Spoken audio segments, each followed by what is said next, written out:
Brahmakumaris. Namaskar. Welcome to Awakening with Brahmakumaris. Welcome, sister. Om Shanti. Our topic today, as usual, is soul connections. It was a very, very, very interesting episode last time. We were speaking about the children and the weakness, and you explained detachment so well. I always had this feeling of kind of a negative feeling about that word, detachment. And you've converted that detachment into love. Detachment doesn't get converted into love. It's only when we are detached. Then only you can love. Then it's love. But illusion, belief system says when it's attachment, it's love. Attachment also creates pain. And when there's pain, there's no love. Usually when we talk in social gatherings, when a lot of women and men join together, if you hear the talk, they said, you know, my husband loves his son. He could not stop crying when this happened. My wife loves so-and-so. The child's pain is her pain. This is how we've been brought up. So these are belief systems. That's what it's all about, that they're belief systems that were cultivated over a long period of time, and each parent then passed on the belief system to the child. It's another inheritance that we get. That's what I was about to say, the treasures we pass. Yeah, the inheritance with all the other property, this also we get. The and that's why, property. yeah, that's why we say the sanskars of the parents definitely have an impact on the children. So it becomes very, very important for a parent to keep self-checking, and that would mean by checking the quality of our life, so that our belief systems, which we hand over to our children, are the truth. Because the belief system will create the destiny. See, like this, even this simple belief system that, oh, they love him so much that they are in pain. So then the destiny will always be that you are in pain with your child and you're adding pain to him and you're not able to help him. That will be the destiny, your destiny and the child's destiny. But then if you stop, check, my role is to empower the child. So this belief system is not correct. And the belief system should be that if my child is in pain, then love means I have to strengthen. So it's a question of constantly checking so that I create the destiny which is healthy for me and for my child. Yeah, talking of pain, I remember last time when you said that when a person leaves the body, a soul, and that soul enters another, while not only costume, while it is in the womb, mother's womb, the pain which goes through the people, the family where the death has happened, that pain is carried forward in that woman's womb. So imagine in real life. See, we've been seeing in this whole series that vibrations have an effect on people. So all the pain that we are creating is going to have an effect on the soul. So and that's why we say it's soul connections. You know, when we say relationships, we always put label on relationships. And we always said, okay, this is a parent-child relationship, so it's supposed to be like this. This is a husband-wife relationship. This is a brother-sister relationship, so it's supposed to be like this.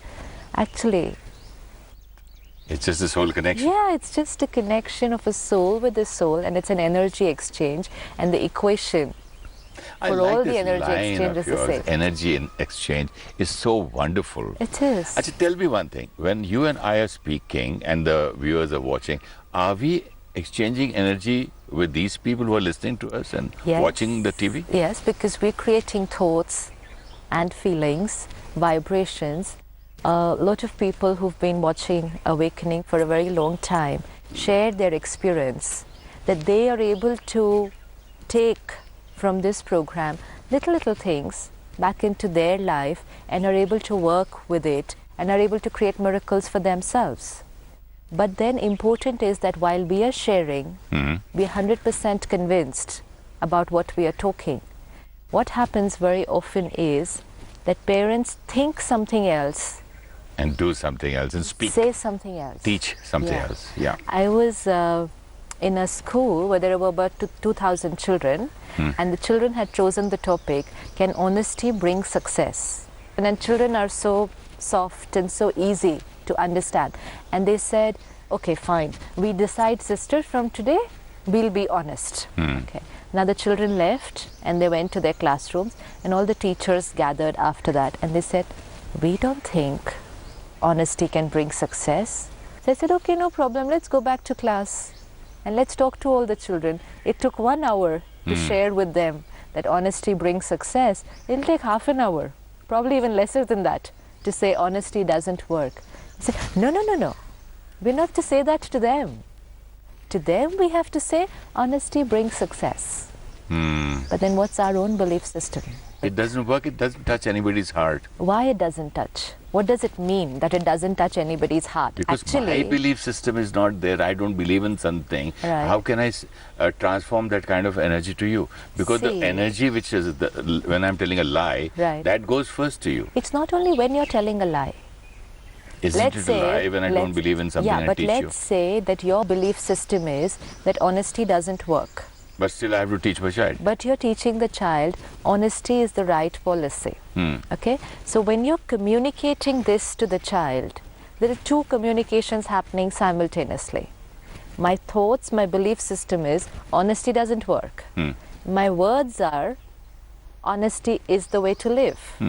So when I am communicating this message to the child, there are two energies traveling. Thoughts and words. And they are not in harmony. Correct. They are conflicting. Right. So the child gets a conflicting message. Okay. The child is receiving vibrations, honesty doesn't work, because that's my vibrations. And then he's receiving words, honesty is the way to live. It's a conflicting message, and that's why the child will never understand. And then parents say that however hard I try to explain, he just doesn't understand. And it's in any relationship when we are saying they just don't understand. Well, they don't understand because the communication is conflicting. Different thoughts and different words. The opposite person will never understand. So you are confusing the other person. Yeah, so they'll never understand. I'm thinking differently, Yes. speaking differently, or teaching differently. Absolutely. So I am sending a confused vibration. Confused message. You know, it's like if I come to you for a message, for me to understand, your message will have to be Clear. clear. That's communication skills. And the clear message, I'll understand and I'll implement it. But if you give me a confused message, do it but don't do it. Sit but don't sit. So it's like, be honest, but honesty doesn't work. So what does that man do? So how do I understand? And then we say, look at children today, they just don't understand. Because I, the one communicating the message, am confused. And therefore they will never understand. And in order for them to first understand, and then second to be able to implement, we need to say only that, what we believe in, what we feel, and the way we live in our life. Never give a conflicting message. And what happens is thought energy travels much faster than words. And I will say once in a while, you should be honest. But honesty doesn't work is my belief system. So that aura, my vibration, which gets created because of my thought patterns, is constant. So that thought energy, the child is receiving constantly. Words once in a while. So the dominant energy then is the thinking. is the thinking. We see very often in schools, they have this subject on moral science, value education. And yet we have a lot of schools calling sisters and brothers from the Brahmakumaris centers to come and talk to children about the same topic. And then we're sharing the same things, simple things, peace, love, harmony, honesty, simple things, which they're anyways learning in school. And then the teachers say, but why is it that when y'all are coming and talking, the children are understanding better? It's only one reason. Not that the ones who are going and sharing have become perfect. No, they're not. We're all working on ourselves. we are not 100% peaceful or 100% loveful or even 100% honest. But we are working on it, and most important, our belief system is 100% conviction. Peace works, love works, honesty works. It's just like that old story when a mother takes a child to their guru and says that he eats too many chocolates. Right. And the guru says, bring him tomorrow. Then he says, okay, bring him next week. Okay, call him next month. And then finally he says, next month when he comes, beta, don't eat so many chocolates. Right. It's not good for you. And the mother gets angry. Why did you take a month if you had to speak only this line? Then the guru says, I used to eat chocolates that time. Absolutely. And if I preach, it won't have worked. It won't work. It's such a small, It's old a very story simple thing. and such a common story. Yes. We hear it every day from everywhere, but still, Yes. why don't we understand when you're listening? I must have heard this story 10 times, 100 times, but now I understand when you say so. It's so clear to me. It's simple. And then we can tell the children, pick up the phone and tell them I'm not at home. Yeah. And then honesty works. Every step we are teaching them that dishonesty is what works. Take a simple thing. The child is in the car with me. We're on the road. Break a red signal. Okay. Or we're caught talking on the phone while driving. It's a challan. I have to pay the fine. Okay, so I have to pay the fine of 1,000 rupees. But I have an option. And that I can just slowly put 100 rupees in the pocket and move ahead. I just saved 900 rupees. And when I go home, I very proudly announce to the family, you know what? Today I was caught, but I saved 900 rupees. The child is watching. Money is more important than values. And then and there he's learned his belief system that compromising on values for profit is the way we live. So many people who are listening to what you say, they might say, what is she talking about? This is today's life. This is Kali Yuga. This time you have to live, be a Roman in Rome. Yeah, so That's what they will tell you. Again, then stop and check. How do you want your life and your child's life to be? Happy? Healthy? They will then say they are not capable or smart enough to live in today's world. Because we are living by the belief system that values don't work. Yes. So if we are living by the belief system that values don't work, why are we trying to teach them values? So I have to stop and check. Do values work? And most important, do I want my child to live on values? And why should he live on values? Because that's the only way we can be happy. At every step, if we keep compromising on our values for money, for short-term gains, just because we thought money is happiness. The child has just learned. He's just seen the scene in the house. My father saved on this amount of money, and look at everyone, how happy they are. So money equals to happiness, even if it is at the cost of values. So then why are we complaining that my child doesn't tell me the truth? And what about the value system of your child towards you, the parent? That's what I'm saying. Then the parent will say, my child doesn't tell me the truth. Yeah. The child has That's just also learned. value, then. The child has just learned that if you get stuck somewhere, and if you're in a problem, it's easy to tell a lie, move ahead. Yeah, then the parent, the child will cheat his father of money or anything, and he'll say, oh, my father himself does that. He doesn't, you don't even values. say it, actually. It's just that your whole programming happens that way. You don't even sit and counter your parents and say, but you do this, so I do this. No, this is the only way of living I know. Because this is the only way of living I saw while I was growing up. Yeah, one more thing is very common where I see. I had a very small little friend. She was about 2.5 years, and I used to watch her mother saying, "Let's today you should do the hairstyle of that particular heroine who did that role in that film. Now you dance like that and show me. Now you tell these dialogues and show me."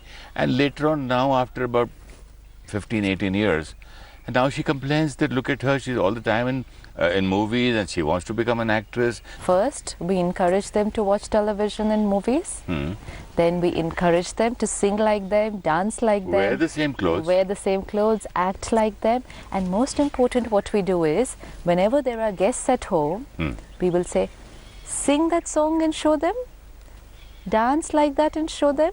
And then the little kid will do it. 2-year-old, 3-year-old. And when the little kid performs, everyone appreciates. And the kid has just learned performance gets appreciation. This is a very, very deep belief system. Performance gets appreciation. And we are living our life even today with that belief system. That only when I perform, whether it's in my career, whether it's in whatever I'm doing out there in the world, it's only when I perform that people will accept me. And my self-esteem is dependent on people's acceptance because people like me only when I perform, and so I have to perform. If I don't perform, my self-esteem goes down. It goes so deep in relationships. It's very deep. I have to perform all the time and tell, see that my wife is happy. Oh, how are you? Are you okay? Do this, do that. Means so that she should appreciate me. Yes. And then you'll feel good. See, performance is fine. It's not that we're not to perform. No, I'm talking about these small performances, telling your wife 100 times a day that I love you, can I do this for you, and all. It's so artificial. I mean, we keep on performing only for what? For only acceptance. For acceptance. But it's not only for acceptance and appreciation of other people is the most important thing to any individual today. And it starts right from childhood. Right from childhood. Because we saw that when we did something which our parents approved of, and everybody they were clapped. happy. They were happy. And that meant when they were happy, I was happy. And which means for me to be happy and to be liked by people, they have to be happy, and which means I have to perform. Okay. This goes very, very deep. Performance is fine, but my happiness, my contentment cannot be dependent on it. But then I had to learn that time. Now there's a lot of reworking to be done if I was programmed the wrong way. Today, most of us, ask anyone, do you have ego? They'll say yes. And ego means low self-esteem. Oh yeah, last time you told me in Happiness Unlimited, and that was so beautiful. Ego is a false idea about yourself. So ego is low self-esteem. A little word from someone, a little behavior from someone which is not according to me, a little someone doesn't appreciate me for something, I go like this. I get demotivated because my self-esteem, what I feel about myself, is dependent on people's appreciation, started from Childhood. my parents. What if a child's parent says, why shouldn't I appreciate my child? Why shouldn't I give him, enhance his, make him happy? Very good. Why shouldn't I appreciate it? Then Yes. what do you answer? Of course we should appreciate the child, but not appreciate the child only when he performs. Then? See, I need to appreciate the child When fails, because when he my fails? appreciation, When he fails? Even then? important. When my child See, he fails, performs yeah. and everybody clapped. Yeah. And when he fails? When my child fails, what is needed? Love. So that No, that is needed because I've learned from you. But what do the people do? They will give anger? him, no, they beat him up. yeah. So now They we don't need give to him see. food. They won't talk to him. They punish him. If somebody fails, the child is in guilt, the child is in pain. I want him to perform better. Obviously, I want him to do well next time. To come out of this guilt, to concentrate on his studies and do better, what is needed? Love, appreciation, Love, support, strength. understanding. And at that That time, weakness has to be be converted, into strength. changed. But what will I do at that time? By shouting and probably even raising my hands? Trample. Self-esteem. Crushed. Self-esteem has just been crushed. Appreciation, yes, at every step, but because appreciation and acceptance is empowerment for a child. The energy of acceptance and appreciation is very powerful energy that another soul, any soul, and it's not only with the parent-child, which any soul receives from us. But if we accept and appreciate only when they perform, then it becomes a little... Okay. So Let's now say I my understand. child has been honest. How much appreciation for that? If a child goes to school today, has not done his homework, and if he goes to school and tells the teacher or tells the parent, I had gone for a movie last night and therefore I didn't do my homework, what's he going to get? That teacher will never appreciate and say, thank you for telling the truth. Yeah, so the teacher will only shout instead. You left the homework and actually went for a movie? But if the child goes and says instead, Ma'am, I wasn't well last night, that's why I didn't do my homework. Love, care, concern. What did I just learn? Lies. Honesty doesn't work. You're honest, you got shouted at. But when you told a lie, they were fine with it. And then, even today I'm using that. That in order to avoid the rejection or the anger, whether it's from my spouse, whether it's from my Teacher. boss, whether it's from my friends, I do not think twice before telling a lie, because I learnt honesty got me anger. But when I lied, everybody was okay with it. If a parent and a teacher could just turn this, and if the child is honest, even if it means they failed, even if it means they didn't perform, even if it means they bunked, even if it means they went and experimented with drugs, even if it means anything, but if they were honest, let's appreciate. Let's keep aside the disciplining part for why they bunked or whatever they did little later. First thing, appreciate his honesty there. You're teaching him for life, honesty works. Then you can tell him, it was very good you were honest, I love this, share it with the whole school. This child was honest yesterday. And then slowly say, but you know what, next time don't bunk school and go for a movie. You want to go for a movie, but also do your homework. He'll do the homework, it's not too big a deal. But what about that value which he has to learn? At every step, we're teaching them big lessons. Appreciate their value. Even see in schools, you've performed well, star. You got so many marks, stars. You were honest, any star for that? Any prize for that at the end of the year? That's the biggest performance, being honest. Then this is where we have to learn the parenting. Because I just have to keep in mind what I want the child to be. I want the child to be strong, happy, healthy. It'll have to be based on values, not based on marks and performances. Then he'll be intellectually strong. Today children are physically strong because parents take care of that. They're intellectually strong because parents take care of that. Best schools, best educations. Socially very strong. Extracurricular activities, hobby clubs, everything. Emotionally, spiritually. That was wonderful, Sister Shivani, and the best thing you said today is people count the performance only when they dance and sing. They don't see the rest of the performance throughout their life. The children, they should, if you have to appreciate, then appreciate them at every step, not only when they speak a few dialogues or dance and all that. And definitely appreciate values. And definitely appreciate values. Thank you so much, sister, and a short meditation on this. Let's sit back and let me look at my journey of life. There are challenges. There are situations where I have to decide in which direction to move.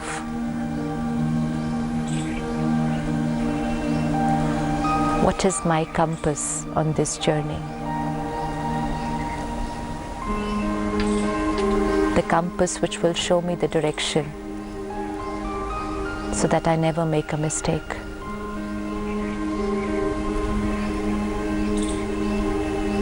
It's the compass of my core values and principles.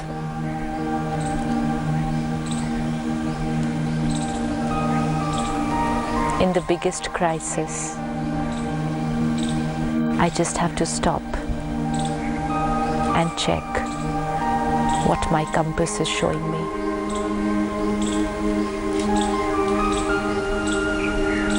And then use that compass of values, peace, love, power, truth. I use my compass.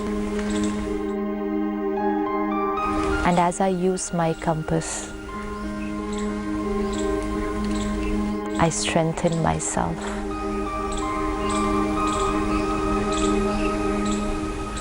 And as I strengthen myself, I empower those around me.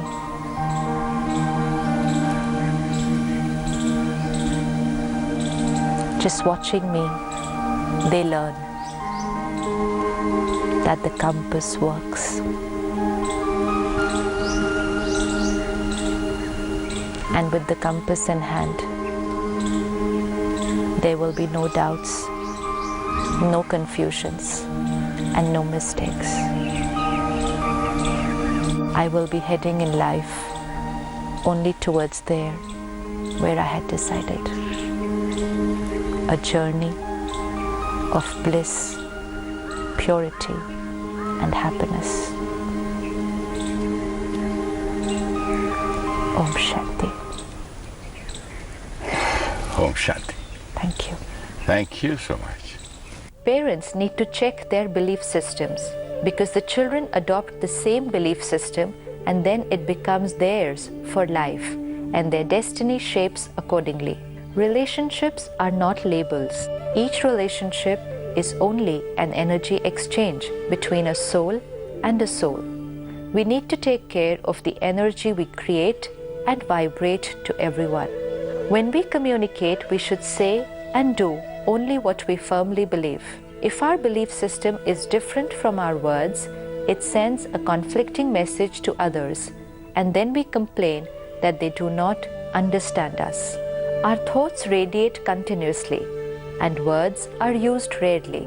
Thought energy travels faster than words. Therefore, thought communication is faster and more powerful than words and actions. Appreciate children for their values and let them grow up with the belief system that values work and are appreciated by the world, rather than focusing only on performance to get acceptance. Tomorrow we will discuss the damage caused due to comparing and criticizing. If you wish to discuss your problem or have a question to ask or want to know your nearest Rajayoga Meditation Center, write to us at awakeningwithbks@gmail.com or call us on 099 99 744 555.